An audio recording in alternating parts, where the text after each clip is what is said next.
therefore elected to receive warmly our parliamentary leaders, other African brothers who are delegates to this conference, distinguished members of the diplomatic community present, and this crucial gathering. This event, which has been designed to run for 3 days, comes under the theme Empowering Legislative Aids as Strategic Drivers of Parliamentary Effectiveness in African Nations. It is being organized to achieve 2 important purposes. Ceci a été organisé pour atteindre 2 objectifs très importants. To encourage and pursue capacity development and professionalism of legislative aids and other key parliamentary drivers in Africa. The above articulated trajectory is anchored on the universal perception that efficient development of democratic and parliamentary institutions is knowledge-driven. Your Excellencies, it is pertinent to inform you that another crucial aspect of this conference is the inauguration of our African Legislative Aids Forum. Importantly, this will give our parliamentary leaders renewed optimism that as their aides, we are assisting them to bring desired change in our democratic process. Since the year 2020, there has been a resurgence of military coup in some parts of Africa.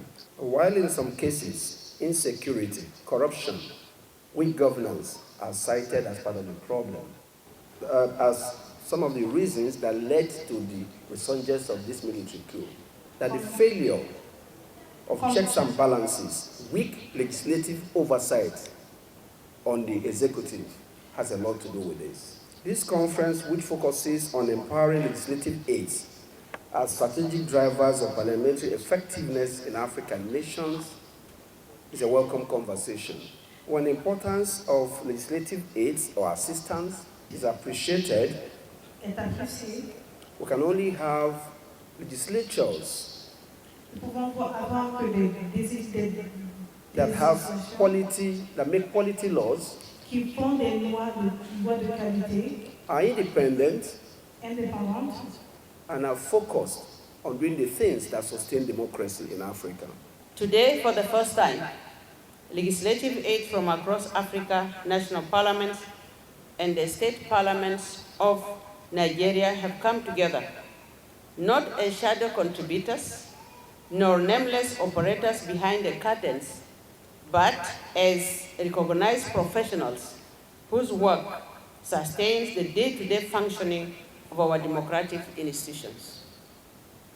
That alone marks this conference as a turning point for Africa's legislative future. On this note, I wish to congratulate the Nigerian Parliament and the NASLAF under the auspices of His Excellency Bola Ahmed Tinubu, the President of the Federal Republic of Nigeria, for organizing this important gathering. Parliaments across Africa, whether in Juba, our capital, Abuja, Mogadishu or Dhaka, Cairo to Cape Town, are the veins through which democratic governance flows. They are the institutions that enact laws, provide checks and balances, oversee the use of public resources, and serve as the voice of the people. But no parliament, no matter how strong its speakers or president, or how committed its members of parliament, can operate effectively without a solid and professional support system. This support system is built by parliamentary aid. That includes the clerks, legal advisors, researchers, analysts, administrators, and committee support staff to translate political will into functional legislative actions. The quality, competence, and empowerment of legislative aids determines the strength and credibility of any parliament.